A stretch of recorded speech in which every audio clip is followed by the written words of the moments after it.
कर्नाटक के मुमताज दलित मुसन्निफ और सामाजिक कारकुन देवनूर महादेवा की आरएसएस पर लिखी गई किताब इस वक्त चर्चे में है, जहां संघ परिवार की जानिब से इस किताब पर पाबंदी लगाने की मांग की जा रही है।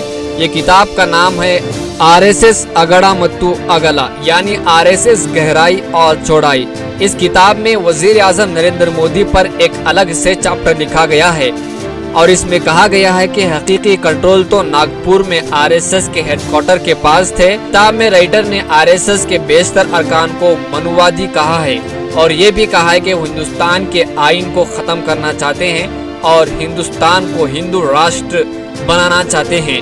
इन्होंने ये भी कहा है कि भगवत गीता गुलामी का एक वसीला है।